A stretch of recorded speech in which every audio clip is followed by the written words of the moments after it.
자, 뭐죠? 뭘까요? 저희는 지금 폭스바겐 3세대 투아렉을 타고 있습니다. 네, 투아렉 한동안 몇 년 만에 돌아온 거죠? 네, 2010년 2세대 출시 이후 새롭게 출시된 차량이죠. 네, 그쵸. 이 차량이 원래는 2018년도에 미리 공개가 됐었어요. 네, 미리 맞아요. 공개가 되고 오토쇼에서 공개가 됐었죠. 그쵸. 다른 국가에서는 미리 판매가 되고 있다가 우리나라에는 오늘 드디어 출시를 했습니다. 네, 정식으로 들어와서 만나볼 수 있게 됐죠. 투아렉이라는 차에 대해서 혹시 아세요? 투아렉의 의미가 뭔지 아세요? 뭔가요?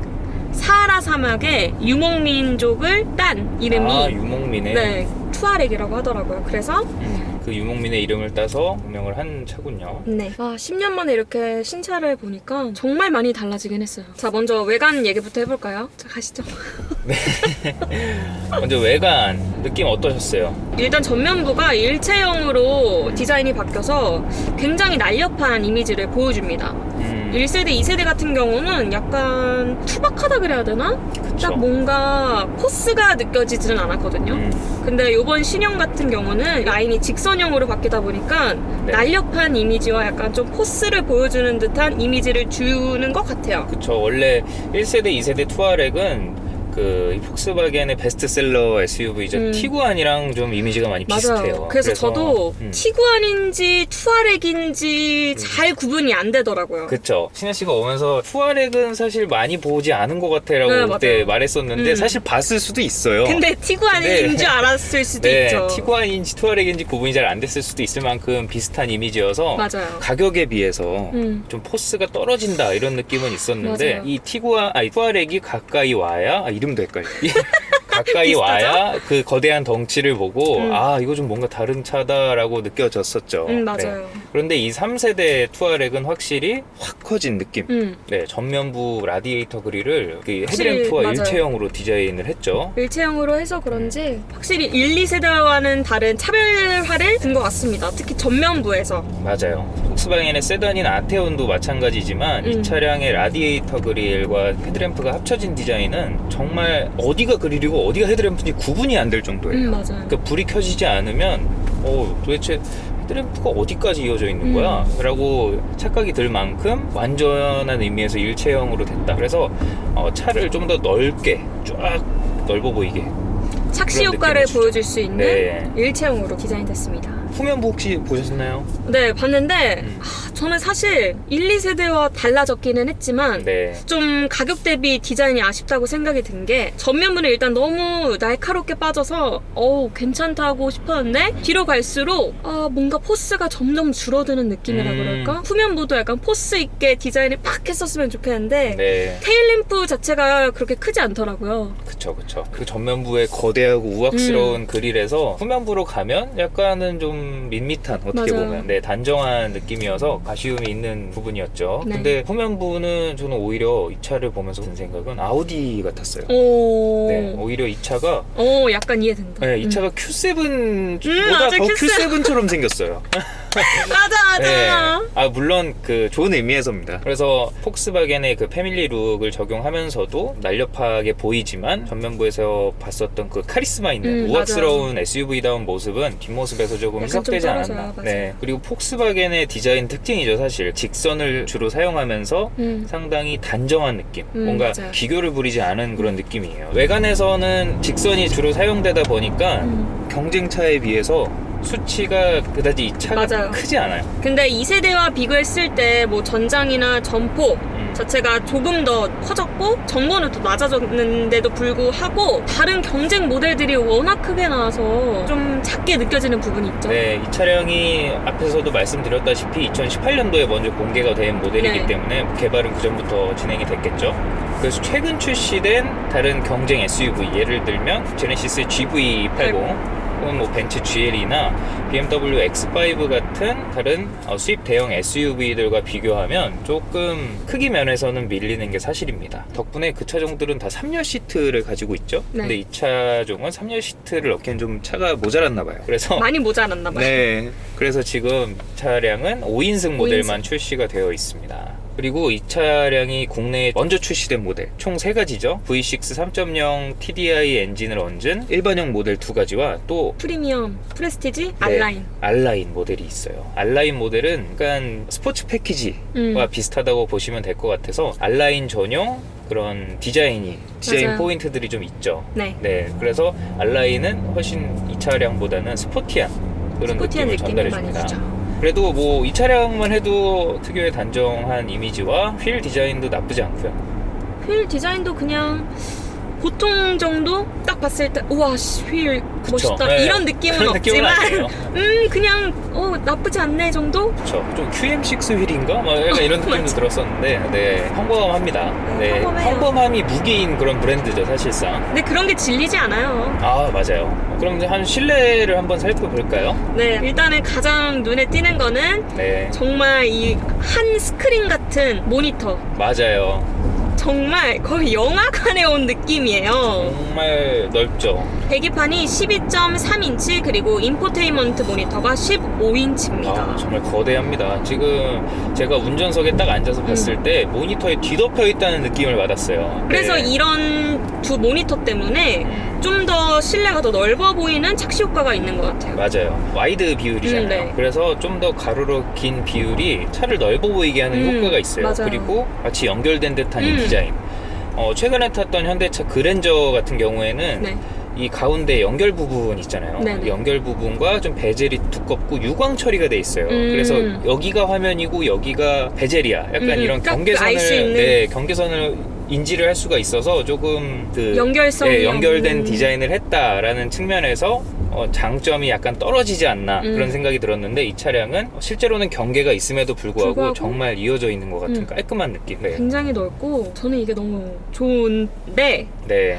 이게 제가 막상 타봐서 조작을 해보려고 하다 보니까 쉽지 않아요. 그렇죠. 확실히 풀터치 인포테인먼트를 장착한 차량, 특히나 이 차량 아예 공조 장치까지 모두 터치. 네, 방식이죠? 센터페시아에 있는 장치들은 모두 다 터치로 바뀌었습니다. 여기서는 아날로그식의 버튼을 뭐 볼 수가 없어요. 콘솔에 네. 정말 딱 필요한 것만, 뭔가 터치로 할 수 없는 것들로만 이루어졌습니다. 네, 버튼도 몇 개 없는데 그 와중에 공갈 자리까지 있어.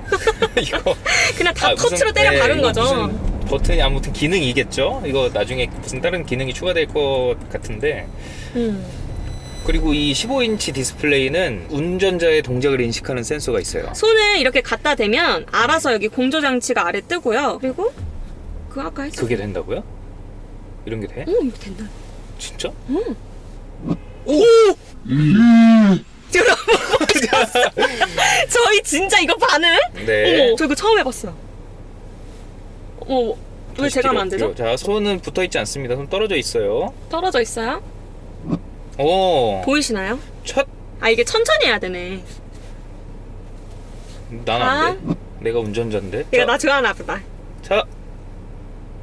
근데 이게 오, 난 잘 안 돼. 안 되네. 인식이 정확하지 않. 뭐야? 이게 좀 손바닥을 앞에다 대고 이렇게 하면 안 되는 것 같아요. 되네. 뭐야?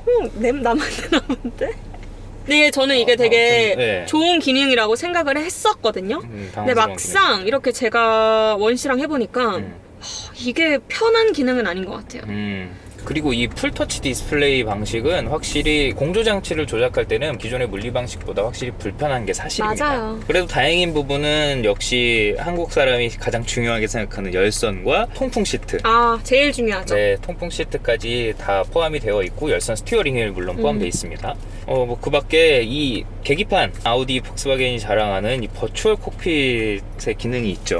원하면 뷰 버튼을 눌러서 원하는 대로 내비게이션을 볼 수 있어요. 계기판의 정보를 열심히 바꿔가면서 사용할 수가 있습니다. 원한다면 이 내비게이션 화면을 이 계기판 전체에 띄우는 효과도 있어요. 근데 이건 편한 것 같아요. 차 안에 있는 내비게이션을 볼 때 고개가 계속 돌아가잖아요. 맞아요. 그리고 고개가 아래로 내려가게 되고 그러면 이제 주행을 하다 보면 좀 불안정하더라고요. 안전하지는 않은 것 같은데 이렇게 딱 운전을 하면서 계기판을 통해서 내비게이션을 볼 수 있으니까 좀 더 안전한 주행을 할 수 있겠죠? 맞아요. 그리고 저는 또 여자의 감성으로는 네. 이런 불빛 좋아하거든요. 앰비언트 불빛. 라이트. 중요하죠. 근데 여기서 놀라운 건 앰비언트 라이트가 30가지로 바꿀 수 있다고 하더라고요. 그쵸. 30가지 앰비언트 라이트. 이게 거의 뭐 차를 전체를 에워싼다는 식으로 맞아요. 앰비언트 라이트가 들어오죠. 최신차다운 느낌을 주면서 고급감도 높여주는 그런 효과가 있죠. 그쵸. 그리고 특히 저는 이 기어 레버, 전자식 기어도 이렇게 스틱형으로 앞뒤로 움직이는 스틱형으로 있는 게 확실히 마음에 들어요. 그립감 좋은 기어 레버 상당히 저도 마음에 듭니다. 그리고 또 공조 장치를 보시면 송풍구가 지금 여기 센터 아래 콘솔 아래 있어요. 네. 저는 약간 이게 사방으로 바람이 갈까라는 생각이 들었는데 보니까 여기 조수석에 엄청 큰 에어덕트가 있습니다. 맞아요. 근데 아까 저랑 원씨랑 오면서 근데 이 큰 에어덕트가 전체에서 바람이 나올까라고 얘기를 했었거든요. 네, 맞아요. 여기 중간에 막아놨네요. 그쵸. 네. 근데 보통은 에어배트를 이렇게 디자인한 차들 같은 경우에는 보통 뭐 똑같은 폭스바겐 계열 아테온이나 이런 차를 네. 봐도 그렇지만 랩 어라운드 디자인이라고 해서 일렬로 이어져 있으면서 와이드한 느낌을 주고 운전자를 감싸는 듯한 디자인을 하려고 저렇게 하는 경우가 많은데 네. 이 차는 중간에 끊어져 있죠.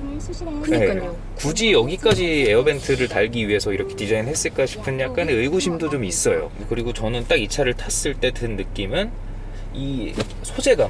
이 소재감도 그렇고 전반적인 이런 재질이나 버튼 느낌, 그 다음에 이런 전반적인 하이그로시가 많이 사용된 점, 뭐 이런 거를 보면 이거 아우디 같은데? 네, 이런 느낌이 있어요. 아우디 같다는 느낌이 듣기엔 좋게 느끼실 분들도 있겠지만 저는 개인적으로 안 좋다고 느끼는 점이 아우디 차를 타보면 느끼는 점은 차량이 되게 미래지향적이고 하이테크한 차구나 라는 점은 확실히 느껴지는데 고급차다 이런 느낌은 사실 덜해요. 맞아요. 네, 고급스럽진 않거든요 아우디가. 네. 마찬가지로 똑같은 느낌입니다. 폭스바겐 차량이어서 그런 점도 있지만 이런 재질감이나 이런 게 그렇지 가격 않아요. 대비해서 가격 대비에 너무 네. 좋은 소재를 당연히 사용을 했겠지만 가격 대비 너무 좀 떨어집니다. 맞아요. 이 프레임리스 이거는 좀 마음에 드는 부분이에요. 전 이거 좋은데요? 그래서 시야도 충분하고 좀 와이드한 그런 느낌이고 파노라마 선루프 정말 거대하죠. 정말 넓어요. 네. 앞좌석에 탄 분들보다 뒷좌석에 탔을 때 뒷좌석 승객의 개방감을 확실히 업그레이드 해주는 부분이죠. 맞아요. 저희가 아까 오면서 동료 기자가 먼저 시승을 했을 때 뒷좌석에 타봤었죠? 네. 그때 뒷좌석 어떠셨어요? 제가 뒷좌석에 타봤는데 원래 2열 좌석은 보통 불편함이 먼저 느껴지잖아요. 그쵸. 근데 오는데 저는 굉장히 편했어요. 일단은 머리가 닿는 부분도 머리보다 높게 올라와서 되게 편하고 시트 자체도 딱딱하지도 않고 쿠션감이 있다 그래야 되나? 근데 좀 아쉬웠던 부분은 센터 암레스트. 너무 촌스럽다 그래야 되나? 적어도 9,600만 원짜리 차 같진 않았어요. 네. 사실 우리나라에서는 대형 SUV지만 원래 사실 중형 SUV 체급이거든요. 맞아요. 근데 원래 그 차종들이 대부분 암레스트를 그렇게 고급스럽게 치장하지 않아요. 우리나라처럼. 그런데도 그걸 감안하더라도 이 차량은 조금 좀 심해요. 네, 깜짝 네. 놀랐어요. 저는 개인적으로 아쉬웠던 점은 보통 뒷좌석에 앉을 때 암레스트 한 손은 암레스트 한 손은 이 도어 트림 쪽에 팔을 기대게 되는데 네, 도어 트림과 암레스트의 높이가 안 맞아서 한쪽 그 도어 트림 쪽 팔이 더 낮게 있어요. 균형이 안 맞는구나. 네, 균형이 안 맞아요. 그래서 그 부분은 조금 좀 배려가 부족한 부분이 아닌가. 또 뒷좌석 승객을 위한 그 측면 커튼도 없어요. 그니까요. 좀 아까 올 때 눈이 너무 부셔가지고 네. 더웠는데 저도 약간 그런 커튼이 있었으면 좋았을 텐데 네, 라는 아쉬움이 들었습니다. 아쉬운 부분입니다. 트렁크 공간은 2세대 모델보다 차가 훨씬 커지면서 트렁크 공간은 확실히 네, 늘어났죠. 맞아요. 네. 원래 2세대가 697리터였는데 지금 3세대는 810리터로 늘었습니다. 근데 7인승 모델이 없는 차다 보니까 뭐 트렁크 바닥에 별도의 수납 공간이 마련이 돼 있는 건 아니고 그냥 바로 스페어 타이어가 있더라고요. 그래서 그 부분도 조금 아쉬운 부분이라고 할 수가 있겠습니다. 그리고 이 주행 부분, 이 차량 확실히 어때요? 여러 매체에서 칭찬이 아주 자자하죠. 이 네. 차가 우리나라에는 먼저 V6 3.0 디젤 모델이 투입이 됐는데 확실히 펀치력, 디젤 특유의 그 쭉쭉 밀어주는 그 힘은 굉장히 경쾌해요. 경쾌하고 무게가 거의 2.2톤, 이 육중한 무게를 경쾌하게 밀어주는 이 출력, 여기에 또 6월 안으로 4.0 V8 맞아요. 모델이 또 투입이 된다고 하죠. 그 모델은 더 파워풀한 출력을 보여줄 것으로 예상이 되는데 네. 이 차량도 역시 출력에서의 부족함은 없습니다. 그리고 연비 면에서는 확실히 이점이 있죠. 복합 연비가 10.3 그리고 도심이 9.5 맞아요. 고속이 11.5. 연비 면에서는 디젤의 경제성이 압도적이죠, 사실. 맞아요. 이 차급이 올라갈수록 디젤 모델의 경제성이 훨씬 높은데, 또 보통 디젤 모델에서 거부감이 드는 게 이 소음과 진동이잖아요. 네. 근데 이 차량은 확실히 소음이 네, 소음이 적어요. 깜짝 놀랐어요. 디젤인데도 불구하고 소음이 거의 나지가 않아서. 네. 근데 제가 아까 문을 열어서 봤을 때 고무 몰딩이 3중으로 되어 있더라고요. 그래서 소음이 좀 더 덜하지 않나. 네. 그리고 스티어링 휠 감각도 굉장히 타이트해요. 무겁나요? 무겁다기보다는 직결감이 좋다라고 봐야 될 것 같아요. 경우에 따라서는 무겁다고 느껴지실 수도 있겠는데 이런 뭐 시내 주행에서는 뭐 여성분들, 손에 힘이 약한 여성분들도 충분히 무리 없이 이용할 수 있을 정도의 그런 스티어링 감각입니다. 아 근데 스티어링 휠 디자인은 좀 너무 싼 티가 나는. 없어 보여요. 네, 좀 아쉽네요. 티구안도 아니고. 이게 계속 가격이 네, 가격이 좀 가격 자꾸, 때문에 네. 아 이게 1억이라고? 약간 네. 이 생각이 머리를 좀 지배하고 있어요, 사실. 특히 네. 눈에 보이는 구석들이 고급스럽지 않다 보니까 좀 네, 그거는 확실히 아쉬운 부분이라고 할 수 있겠지만 이 차가 거동하는 느낌 그리고 주행 감각, 승차감 이런 거는 확실히 고급차다워요. 네. 전반적인 이 투아렉 어떠셨어요? 이게 정말 저도 가격을 계속 생각을 하면 안 되는데 가격을 계속 머릿속에 있는 상태에서 보니까 아쉬운 부분이 솔직히 저는 많아요. 아쉬움이 많다. 하지만 센터페시아의 이런 새로운 모니터들이나 그런 걸 보면 굉장히 약간 신세대답다. 네. 그냥 그 정도. 원씨는 어떠셨어요? 저도 비슷한 느낌이었어요. 저도 딱 타보면 아, 차 굉장히 하이테크한 차구나. 역시 최신차답다라는 느낌을 확실히 받았고 특히나 저는 이 주행 감각 정말 고급스럽습니다. 주행 감각만큼은 정말 칭찬을 아끼고 싶지 않지만 눈에 보이는 이런 소재감이나 특히나 가격을 고려한다면 조금 네. 이게 가격이 참 가격을 발목을 감안하면 잡네요. 아쉬운 부분이 좀 남는 게 사실이에요. 그리고 그 밖에 뭐 저희가 계속 차가 밀려가지고 테스트를 잘 못 해봤는데 이 차량 되게 뛰어난 수준의 반자율 주행 장치를 탑재를 하고 있죠. 네, 맞아요. 차선 중앙을 잘 유지해주고 이 앞차 간의 거리 유지 하는 부분도 아까 저희가 동료 기자 먼저 시승했을 때 옆에서 언뜻 봤었는데 상당히 좀 부드럽게 기능을 전개하는 것을 볼 수가 있었습니다. 네. 저같이 만약에 편의사양과 소재감 이런 고급감을 중시하는 사람이라면 제네시스의 GV80도 굉장히 좋은 선택지가 될 것 같다라는 느낌을 받았습니다. 네, 그렇다면 저희는 네, 또 랜드로버 뉴 디스커버리 디스커버리로 스포츠 스포츠로 만나 뵙겠습니다. 그때는 남현수 기자가 함께합니다. 그럼 여러분 안녕. 안녕.